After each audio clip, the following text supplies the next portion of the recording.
Hi, everybody. Welcome to the A Face for Radio video series. I'm Sarah LaDuke. There might be something a little bit different about me today that you can notice. I'm a puppet version of myself. Hello, hello, hello. And there is a reason for it, a method to my madness, if you will. I'm very excited today to welcome one of my best friends from all time, Matt Sorensen. He's going to be on with me. He's from Puppet Productions, and I can't, whether I'm a puppet or a person, my hair is in my face. I can't get it. Oh God. I don't have lungs, so I can't breathe it out of my eye. So it's distracting me, and it will distract you. And I apologize for that. I'm going to speak with Matt Sorensen of Puppet Bucket Productions. He is doing at-home puppet camps and sock puppet and sip presentations for Pendragon Theater up in our hometown of Saranac Lake, New York. I don't know how puppeteers do this. All of the Muppet Show and Sesame Street folks must be extremely jacked. They must have incredibly strong arms because I've been doing this for about 1 minute and my bicep is throbbing. Let me, Puppet Sarah, exit the scene, and then real Sarah will be here and we'll welcome Matt Sorensen to the show. So just one moment, bear with me.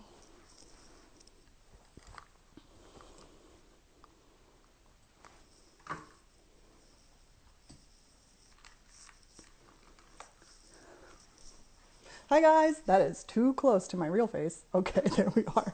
Welcome to A Face for Radio video series. I'm Sarah LaDuke, broadcasting today from my living room in Albany, New York. Before I welcome Maddie in, I want to say that tomorrow I'm going to speak with Art Oh My curator Nicole Hayes. On Thursday at 1 o'clock, I'm going to talk to Sarah Craig, who is the executive director of Cafe Lena in Saratoga Springs. And on Friday, I'm speaking with actors Jane Atkinson and Michelle Gill.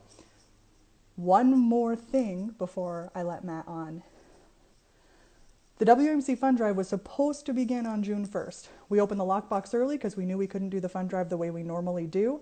And today, we reached our entire fundraising goal. So, kind of fitting, I think, in the way that, time doesn't mean anything or make any sense right now. Our June fund drive ended on May 12th. Thank you so much to anybody who pledged, for everybody's support. We had a lot of challenges and charitable partnerships, and it was absolutely incredible. So thank you to all of our listeners. This month I will have been working at WAMC for 14 years. Gulp. It's a long time. And there's a reason people stay at a place for a long time. So thank you to the listeners. Thank you to all of my colleagues for doing everything while I just did a very truly minor amount of organizing from home. We really appreciate it and couldn't do anything without the listeners. So now I'm going to view this request from Puppet Bucket Productions and welcome Matt Sorensen to the broadcast. Hi, Matt. Hey, Sarah. I'm sorry that I'm not very good at using my puppet. I was actually going to compliment you on your use of your puppet and for playing directly into a camera where you don't have a monitor, which all the Muppeteers and everything have a monitor so they can see how they look on camera. So for not having that, I'm assuming you don't have that. I don't have a monitor, but I could sort of see the screen from the side.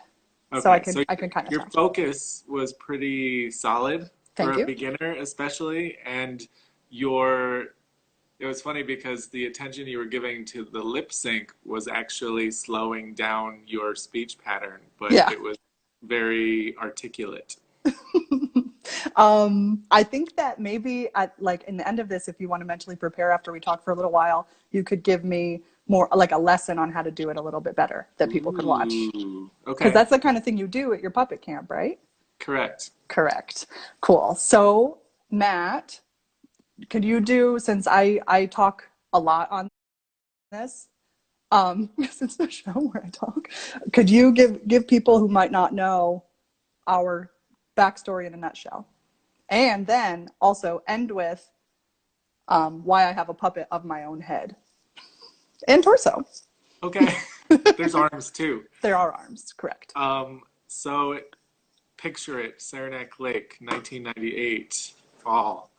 Um, I got off the bus as a new kid in a small town, and Sarah LaDuke rushed up to me on the front lawn of Saranac Lake High School. And in so many words, she found that we had a lot in common and that we were both going to be in the drama class together. Indeed. And from there, you know, it just kind of fit very nicely. And it was one of those friendships that is super solid. And we laughed every minute about things that were funny and things that were not funny. Yep. And we Yep. did a lot of shows together. Lots of shows.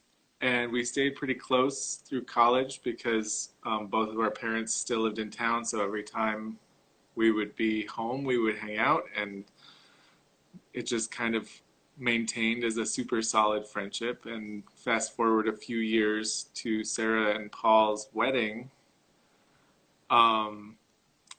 The bridal party and there were two bridesmaids and a bridesman, man of honor. I don't know, what am I called? Matt. You Matt. guys are like, for me, I was like, it's my Emily, my Jesse, and my Matt. That's what's happening. There you go. So it was actually Emily and Jesse's idea to come up with a puppet show to present as the toast that evening. So the subject matter was how Sarah and Paul met. It was their story. So it was from their meeting all the way up through their marriage. And we enacted it with two Muppet-style kind of puppets that I made that were portrait puppets that were also the wedding gift. Surprised you. You surprised me, and it was unbelievable because you are a performer, a consummate performer, but Emily and Jesse are introverts, like mega introverts. So I would almost said to I did say to Emily, I was like, I'm sorry you have to do a speech. That's just kind of how this goes. But like, whatever you do, I'm going to love it. And then like, I could punch myself in the face for having like low expectations because you guys blew it out of the park. You totally like ribbed me hard in the puppet show, as one should. My dad loved that.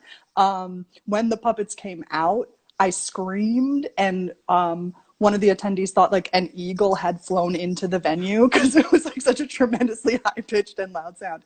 So that's why I have these puppets. But why now are you able to create these puppets? Tell us about your recent adventures. So I have recently been through the University of Connecticut Puppet Arts program. I was in the master's program. And basically, it's the only program of its kind in our country where you can go and you can get an MFA, an Master of Fine Arts, Master of Arts, Bachelor of Fine Arts, or even a Bachelor of Arts in Puppetry. And it is a really awesome program, and it's been around for decades, and tons of people have come through there who have either been associated with Sesame Street or the Muppets or Broadway or film. And basically everywhere you see a puppet, chances are it's somebody who knows a Yukon person. So it's really cool. Small world. Yeah. What have you encountered since you've made puppetry like your main vocation, not exclusive vocation, but main vocation, that are people's misconceptions about what that means? Does everybody think it's just Sesame Street, or what do you come up against? So I have a theater background. I've been in theater for a long time now. Really? And when I told people in Saranac Lake I was going to puppet school, first, they were like, that's not a real thing. And secondly, it's like, so you're going to learn to do the Muppets, right? And that was basically kind of it for references that people had.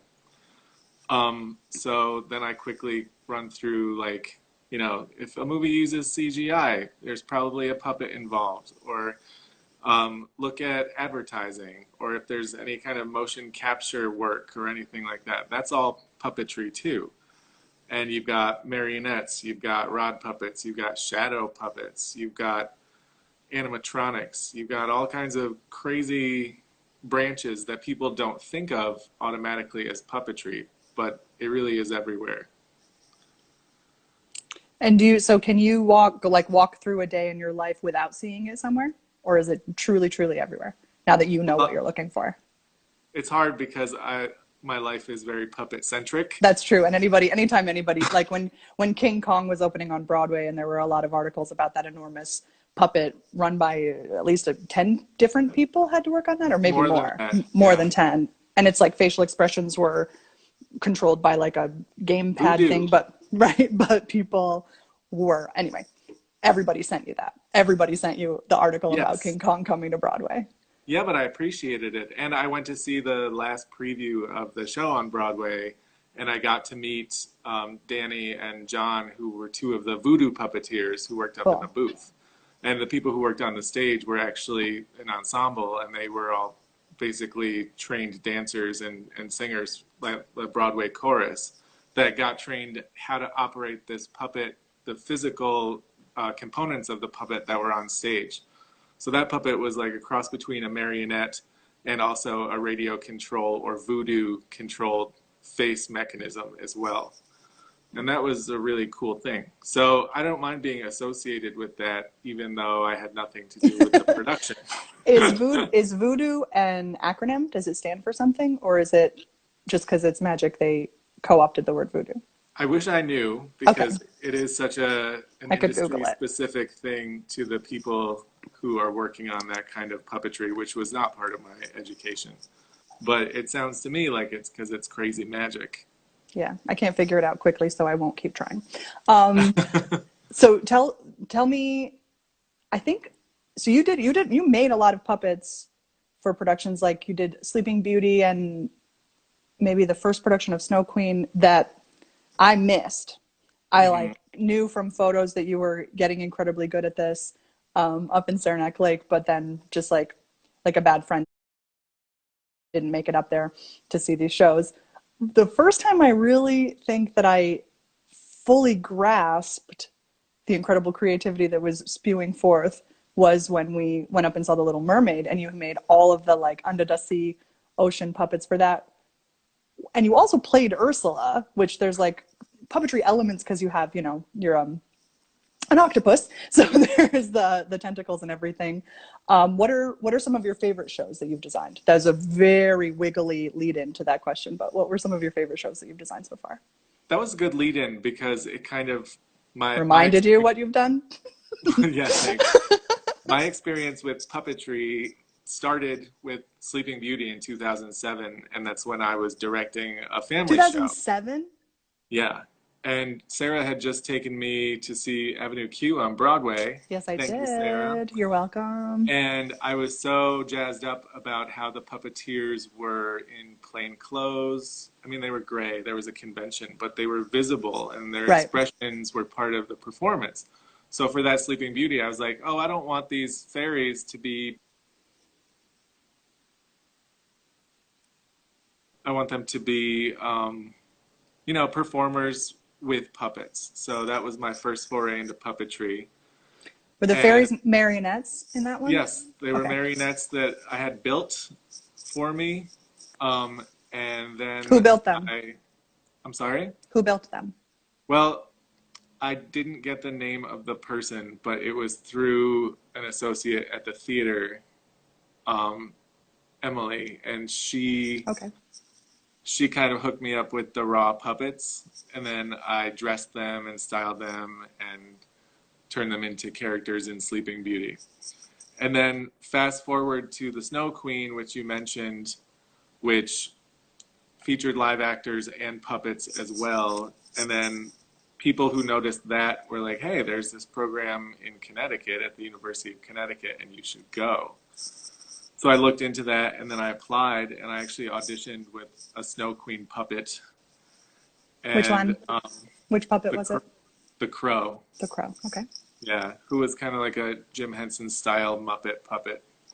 Um, and then from there, after I got accepted to UConn, that's when I directed The Little Mermaid. So I was like, oh, I'm gonna blow this out, and it got really crazy. And But for not having been to school yet, it turned out to be really awesome. And It was then, so good. Paul and I drove up to see it, and I knew it would be good, and we'd seen photos of some of the puppets working. But then, like, when all of that work was on stage, it was so wild. Like, we saw it 2 nights in a row. We had Paul's camera with us, and I was like, "Do you want Paul to shoot this the second night?" And you were like, "Well, yeah, why wouldn't I?" So we have all those pictures of but it was so all the different sea creatures and different things you made them out of. Like, what were the seahorses made out of? foam, like egg crate mattress pads Yeah. that I had kind of turned into a seahorse vest kind of Yes, situation. exactly. So That was cool. fun, yeah. Yeah. But then And then I also come back after and I I'm went like, to school, Maddie, Matt, can I touch the puppets? Can I meet the puppets? It's always been, because we're Muppet heads from way back. way back. Way back. Okay, so after you went to school, sorry, go ahead.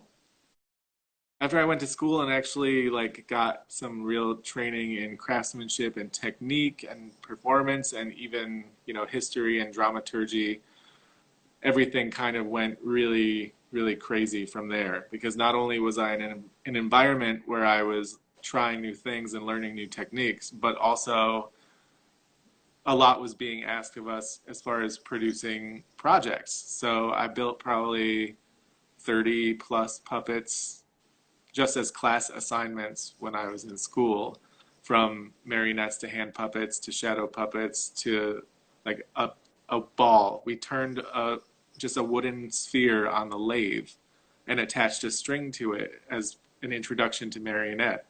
So, any kind of object you perform with and give life to is a puppet. Like this empty jar of peanuts, if it's like boom, object performance. That's very loose, and I'm not really good at it, but Sure you are, probably. that's I mean, that's how we think. I love it. Do you still So love it? then, oh, I love it very much. It's really cool. Good. Good. So my favorite shows that I've designed since I left school were Avenue Q at University of Utah in Salt Lake City. Or sorry, did I just say Avenue Q? You did, but it She was in Kills your, Monsters they're is very the name different, of that but show, and they're so different. that's okay. Sorry, I was looking at an Avenue Q puppet. Um, Don't stop and pay attention to the thing you're okay, doing right sorry. now.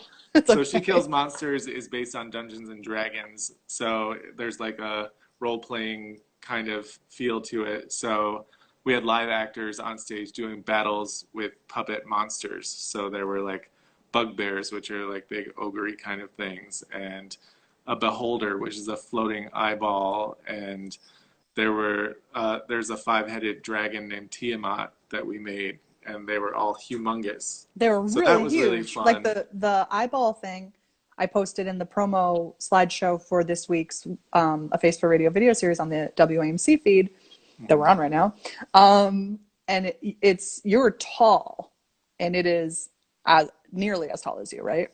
Yeah, it's Yeah, actually a little bit taller, but it not floats. possible. Not possible. Also, I just finished up a Little Shop of Horrors For at our Sarah high Lake High school. School, Yeah. which Directed was by really Bonnie Beth cool. Brewer. Bonnie Beth Brewer, yes, Triple B. Paul and I came up to see that right before it, like moments before it was impossible to travel, Yep. and close enough to that impossibility that we felt a little bit dumb for going up there. But we wanted to see your production, and I needed to help my sister move, so we were up there for that, and it was wonderful. And you've been involved in Little Shop a lot of times over the years, but this is the first time you designed and fabricated the Audrey twos. Not correct. Last Yeah. summer, I worked with Oh, the that's right. That's right. Bouquet River Theater Festival in Westport, which is part of the Depot Theater's summer season.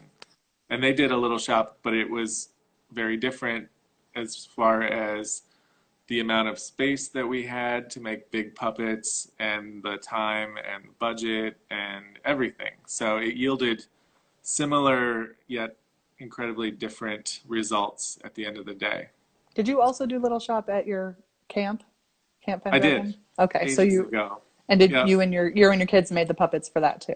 That was more of a collabo. So I kind of decided about what materials we would use and we all kind of agreed on the look. And then I made the kids do it alongside me. So they were building the puppets and I was pointing my arms and making them laugh and cry and all kinds of other stuff. Do you really make them cry? Only good tears. I mean, these Okay. are high school theater kids, Sure. right? No. I'm not hassling you. I Hmm. hadn't thought about that I'm aspect just of. saying, when we were high school theater kids, how much we liked to cry. I remember laughing a lot more. Yeah. Yep. But to each their own emotional expression. Um, so I see you are in your parents' dining room. Indeed. I recognize the plants and the windows. You are Hmm. not supposed to be in Saranac Lake at your in No, your parents' dining room this right now, but of course, stay home. You were up there when it hit, so you've stayed. exactly. And what has that meant for things that were on the table that have been postponed or removed? I had a couple of different gigs with high school musicals. I was very blessed that Little Shop of Horrors and Saranac Lake happened. Hmm. Our last performance was closed to the public. That was like the Saturday before schools all got closed. Right. So it was our final show, and we were all gearing up, and then the call came from the superintendent that we couldn't have the show for the public. But luckily, at least we got at least like 40 people in there with parents and the Okay. crew who worked on the show and everything. I didn't realize that. I thought it was canceled completely. I didn't know that Nope. you got to still We do it that night. That's good. It was really nice. So the family got to see it. But then I was really feeling a lot for everybody else I knew because, I've been in the high school musical circuit for over 20 years now. Ew, And ew. Don't say that out loud. I had to say it. I've been I know. working It's on okay. them. It's I just mean, true. It's just true. as a professional. Yeah. Um, and a lot of my colleagues and a lot of my good friends and a lot of my students didn't get to do their shows. So I feel really bad about that. And another show that I was working on in Connecticut, where I still have an apartment in Connecticut, um, but one of the shows that I was working on got postponed, and then I got the call like 3 days ago that they were not going to be reopening, and should I come collect my puppets, or how should they store them until, schools Yeah. open again? Because they're not even letting the faculty go into the school more than once from Right. now until school is open. They get one time to go in. That was crazy. Yeah. What puppets do they have? James and the Giant Peach. Oh, you got to get those back. Oh, I'll Those get are. them back. It's just, I did already go and work with those kids 3 times, and I put money into refurbishing the puppets so that they would work specifically for their production, and then that just went out the window, unfortunately. Yeah. Um, and I wasn't planning on staying in Saranac Lake after Little Shop. I was going to go back to Connecticut. It's my home. It's my apartment. It's all my clothes. It's all my tools. It's all my puppet making supplies. So being here and still trying to work has been a challenge. Sure. I've been washing the same load of clothes once a week, so that's tricky. Yeah. But You could also, maybe order some clothes. Do you need me yeah, to with order? all that income that I'm Yeah. grabbing onto right now. All right. No, I'll that's a buy really you a good point. shirt. One I had shirt. thought about ordering some stuff, but I also am like holding my breath so I can go back Go to home. Connecticut too. Yeah. Which is not to say that my parents isn't the best place on earth, Oh, and sure. I'm Yeah. spoiled. It's like 4-star meals, and I get to do whatever I want, and it's really, really lovely. But I need my tools and stuff like that to work because I have been trying to work. I've been trying to generate some online content for Pendragon Theater, Saranac Lake's very own. So before the COVID hit, I was slated to work at Pendragon for the summer. I was going to perform in a show. I was going to direct What a show. what show were you going to be in? Well, I was potentially going to be in The Cure. Okay. which is an original show that, is going to premiere at Pendragon now next summer instead of this summer. I was directing The Creature, which is a Frankenstein adaptation. And I also would have been starting my 8th year of Camp Pendragon, which is a 3-week intensive summer theater camp for high school and middle school students who love theater and, want to work more outside of just what their school is offering them. Yeah. So we were going to do Alice in Wonderland, and I was going to make puppets for that too. Would have been great. Alice in Wonderland is off the table for this year.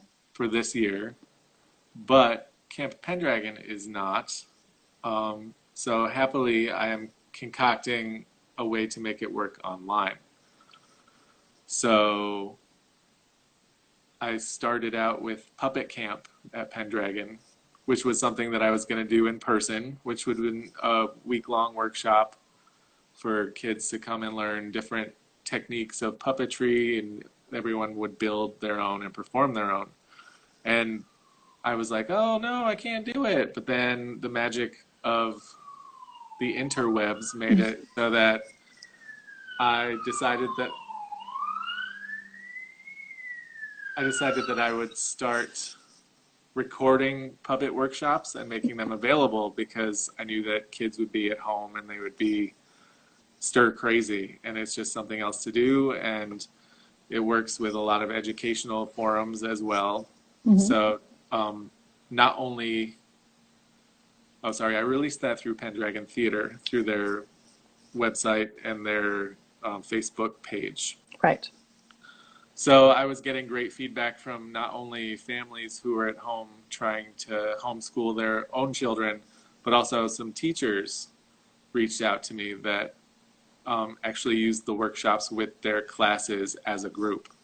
That's great. That worked really well, and I was really excited about that. How many of the workshops have you done so far? 2, 3 so 3. Far. And are they sock themed? Puppet workshop. Go ahead. One is sock puppets, one is rod puppets. And I did that one with my mom, which made me really happy. I don't know if you can see my friend here. I can almost see it. Ooh. That's the one your mom made. Yeah. It's so good. Margaret. Her name is Lady Kitschy. So she's a rod puppet. That was really fun, actually, kind of shooting this with her, because the first sock puppet workshop that I did for the video was really boring. I watched it and I was like, oh my goodness, because I realized that I really need a person to work against, or like an audience to feedback. So I got the bright idea to use my mom on that one. I love that. That was your mom's really a great lady. Fun. And I also have done a toy theater workshop. So toy theater is like a miniature theater, and you make all the characters out of flat cardstock or paper. Okay. And you build the theater out of like an empty box, a pretty decent sized one. Okay. And you can just, I don't know how to show you because I don't have it here. It's at Pendragon. But no, I get it. Like you can enact shows and do all kinds of stuff. Yeah. It's an art form that was popular in the 1800s in Europe and America, and it kind of was family home entertainment that predated. Did you just fall asleep on me? I pretended. Wow. I pretended too because I'm a bully. I'm flexing my grad school knowledge. No, I love it. I love it. I do love it. Family entertainment. So like a scaled down version of the Von Trapp's marionette show, because it's not like fully crazy marionettes and a room sized theater, but like shrunk down, and they're not marionettes. I understand that they're not. I get it. I mean, that was just a straight up marionette show, but I see where you're going. No, but they were at home and it was, Yeah, that's true. They were in their manor or whatever, their modest castle. Why is that house so big? So generating this content and how it ties into Camp Pendragon, this was kind of like my training course to figure out this medium. I'm on this huge learning curve because I work live, I work with schools, I work in classrooms. And you're not and I do stage so work. Great with tech. I never made it a priority, and it wasn't really necessarily ever part of my craft before, Right. especially not to this level.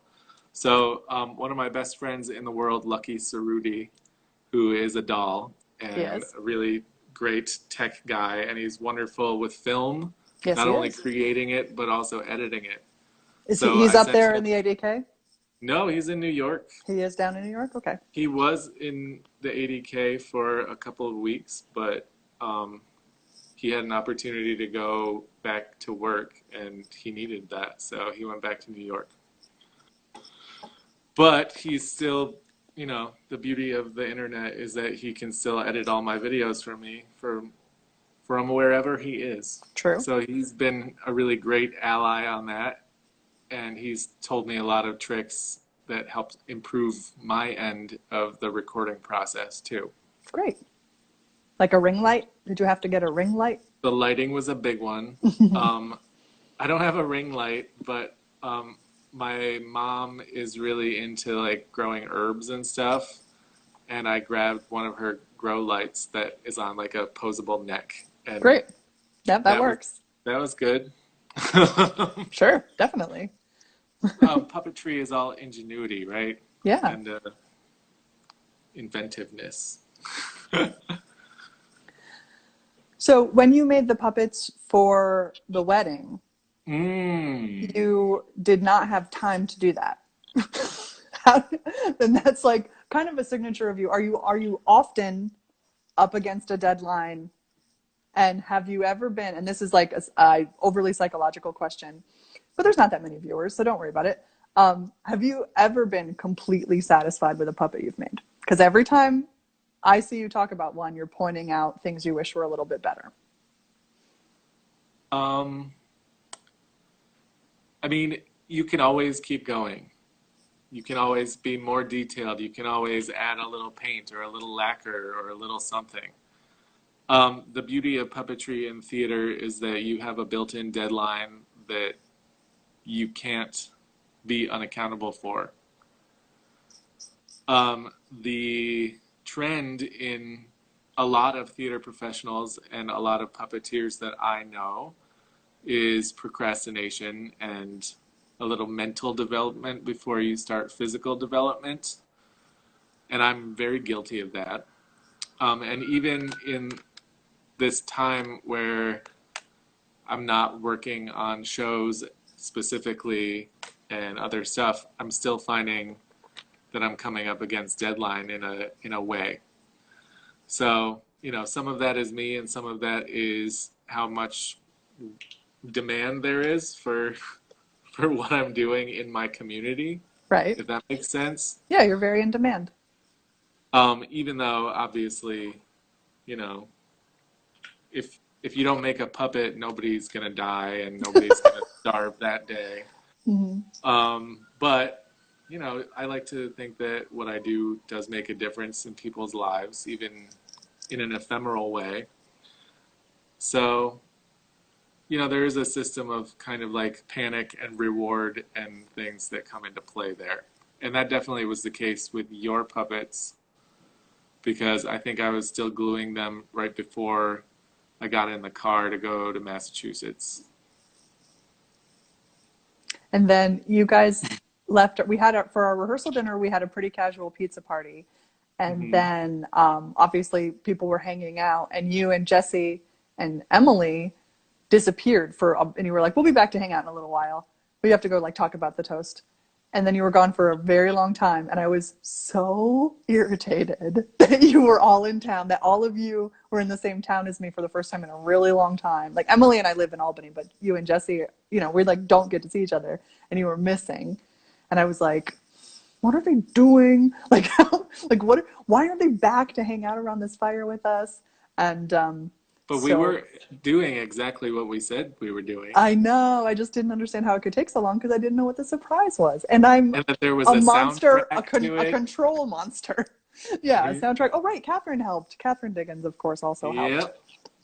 Helped There very was a much. soundtrack, there was cues, and I, oddly enough, was not performing. Yeah, you narrated. I did narrate. I think they were more scared of narrating than they were of puppeteering, which Makes a lot of sense, actually.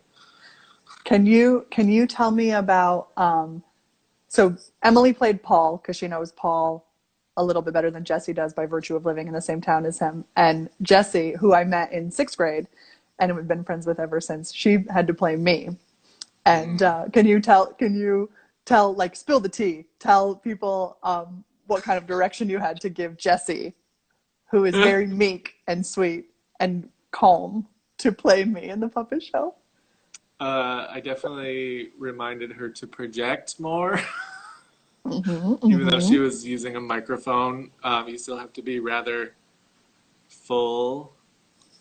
What's a euphemism for loud? You have Oh, to you can be just say loud. audible.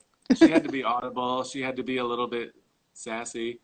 She got the whole bossy thing down really well. Good. Well, she's been subjected to it for a number Right. of For decades, actually. decades. Yeah. Yeah. But ultimately, I think when the adrenaline took over, they were brilliant, and They were brilliant. They were they didn't even brilliant. think about it. They just went, and they were who they were. It was such a good gift. I really liked it, and there was a soundtrack. I Yeah, mean, live puppetry with soundtrack. That's like it was amazing. It was absolutely amazing. So I still have my puppet beside me, and I yes. want you to teach me. If is it okay if I do? Oh, good. You have one too. If I do I don't just have the a mouth. puppet. This is just my dog, my blue Oh, dog. your blue dog. What is the dog's name? Hey, buddy. Oh Hi, my hi. God, I didn't know. Destiny. I Destiny. named it Destiny after another dog that I love. Okay. It Hi, was that dog's middle name. Destiny. Hey, No, it's buddy. Joey Destiny, and this is Destiny. No middle name. And that's the oh, right, you don't have a puppet, you said. Never mind. So can we do a lesson with mine, but can we just do the mouth and not the hand? Is that okay? Oh, you're frozen, so I don't know. Is that okay? Yeah, because Just the mouth? I don't actually have any hands on this one. Okay. So there'll be The other two. thing, this I'm here. puppet I mentioned, I forgot to mention the sock puppet and sip party. Oh, right. So this was a fundraiser I did it for Pendragon, and we did it online via Zoom, and it was super successful. And I made this puppet during that. And we're going to be doing another one at Pendragon on June 1st. June And 1st, June yeah, 1st. June Sock 1st. puppet and sip on June 1st. And And Paul and I have to do it this time because I don't know yeah, why we didn't do it last time. I'm going to mail you some supplies. You don't have to Okay. because we have socks and So, sips. We have socks and we have sips. Okay. um, with lip sync, there are two different methods. The There's a method that they teach in like Sesame Street workshops where you do every syllable, but really you're supposed to move the bottom, like your lower thumb, Okay. and not like flap head, right? Nobody's head goes like that when Oh, they talk. well, So mine kind it's of like does, but I hear you. this. Well, you have to at least try to keep it controlled a bit. So in Sesame Have you Street, ever seen they real want me you, talk, though? yes, your face doesn't move that much. Disagree. So for Sesame performers, they really like them to hit every syllable like this. But at school, they taught us to hit every other syllable. So it's not like flap, bap, bap, bap, bap, bap, bap. You know what I mean? I Every do. other syllable. Syllable is How? two movements. Yeah. Let me think. That's good. Wait, I need to say more words in a row. No, it's hard because I feel like I'm mixing the two, and then as soon as I start really talking, my hand stops moving completely. Um, it takes practice, and mirrors are really helpful to sit in a mirror and do this. The other thing that's really Why aren't important, you laughing at what I'm doing right now? because I'm looking at my puppet, that looks good. You look more alike than I gave myself credit for. Paul's is better because Paul is a Muppet in life, Right, he but mine just is looks very like that good in too. life. Yeah. Thanks. No, So I mean I puppet love it. I just breathing, have like I have this face whenever you try to make an avatar that looks like you, like your Bitmoji or me on Nintendo, I can't make it look like me. I have like a not face face. So you did better than I can. And Paul is a puppet. Thank you. So something that's really important that we haven't covered about puppetry is that the puppets need to breathe. Mm-hmm. So, for instance, if you want the puppet to say something, you usually will have them inhale, right? So you go, "Hi, Sarah," and have like a little an Oh, inspiration. oh. Yeah, It just gives them a little extra life. sure. And the other thing, which I'm trying to work on right now, is focus. This is a TV puppetry thing a little bit more than it is a stage puppetry thing, but not Mm-hmm. really. So the focus, just like with anything, it tells us what we're looking at and what we're thinking and all that other stuff. Look, my puppet can look at you all the way up there. Oh, Yay! Are you up or down on your screen? I'm on the top. I'm Yay! trying to pet Destiny here. It kind of works. It's good. So the focus, you Yeah. want to look at the camera, which is the opposite of what you're doing right No, now. I know. I wasn't listening to you. Oh, thanks. Here we go. Like, that's pretty good, I think. Yeah, Hi. for sure. Oh, hi. Depending This is on the the A Face puppet. for Radio video series. I'm Sarah LaDuke, speaking with Matt Sorensen of Puppet Bucket Productions and Pendragon Theater. We are also joined by Blue Dog Destiny. Hey, buddy, Destiny, hello. Who's your puppy? Who's your puppy?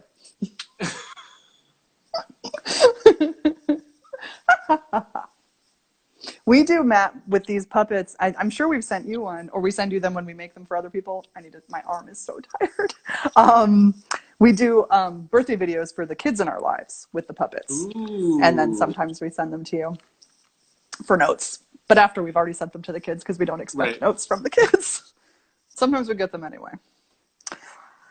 Um, so I don't want to say goodbye, but we've gone over time. You can call me anytime you want. I know. I love you It very was much. so nice being here. Thank you very much. So what do we need to know? PendragonTheater.org. Yeah, or you can go on their Facebook page, which is Pendragon Theater. So they have links to all kinds of good free puppet building workshops, as well as some content that they're putting on. Let's say A hi to lot of Sasha. Hi, Sasha. Hi, Sash. How's it going? Oh, Paul sent us a happy heart face too. Yeah, That was nice. Paul asked us what the dog's name was, but I didn't say till after we already talked about it. Oh, well, I'll tell him later. No, he heard now. So yeah, keep tuned to Pendragon, and hopefully we'll have good content coming up, and also hopefully maybe the end of the summer or early fall we'll start up on some in-person kind of theatrical presentations, As soon as it's safe. either to like limited houses or outdoor events or stuff like that. So we are continually working on coming up with ways to engage our audiences. Is Camp Pendragon full? No, and this new method is going to make it Oh, so I right. can Right. reach out to more people from more places. Because typically it's about 20 kids or less, and they're from the immediate like 30-mile radius. And that's even far. That's some of them are that far away. But Right. this way I'll be able to reach out into millions of homes and different Millions. states and well, maybe. Yeah, you're right. Sorry. Yes. Ha, Maybe. ha, ha, All the ha, homes. Everyone's home. Whoever comes on it by accident too, Sure. What is this? What am I looking at? I thought this was something to do with the Arthurian legend. We get that a lot. I bet. I mean, it doesn't not have something to do with the Arthurian legend, but Camp That's Pendragon specifically, right. not really. Yeah, so there'll be puppetry, there'll be music, there'll be acting, there'll be all kinds of good stuff. pendragontheater.org, and you are Puppet Bucket Productions. Are you going to change your handle back to to Sorensen MB on Instagram, or are you going to keep it Puppet Bucket? I'm going to keep it. We need to get a Puppet Bucket website. I have one. It's just not live yet because all of my content is already on my MatthewBSorensen.com website. You might just be able to redirect the URL. Should we talk about this for a long time in front of the audience? Let's pick up all of your listeners, these 5 people who are watching us right now. Right. Maybe they have some things to offer. No? Okay. Does anybody know about URLs? Amanda Clark, my friend, will help me. She's the one who created my websites in the first place. She's the bomb. I'll just ask her. Thebomb.com. Matt, thank you for talking about puppets with me, and good luck up there. I love you, and I'll talk to you soon. I love you too. Lady Kitschy loves you too. Bye, Lady Kitschy. See ya. Matt Sorensen is in the Adirondacks. PendragonTheater.org for more information about what he's doing. Also their Facebook page. They have Instagram. I think Twitter as well. Pretty sure. But PendragonTheater.org will get you there. Theatre, naturally. That was fun. I hope that the viewers enjoyed it as well. Coming up this week, tomorrow I'm going to speak with our Oh My curator, Nicole Hayes. That's at 1 p.m. here on WAMC Radio's Instagram Live. On Thursday, I'm speaking with the executive director of Cafe Lena, Sarah Craig. And on Friday at 1 p.m., I'm speaking with actors Jane Atkinson and Michelle Gill.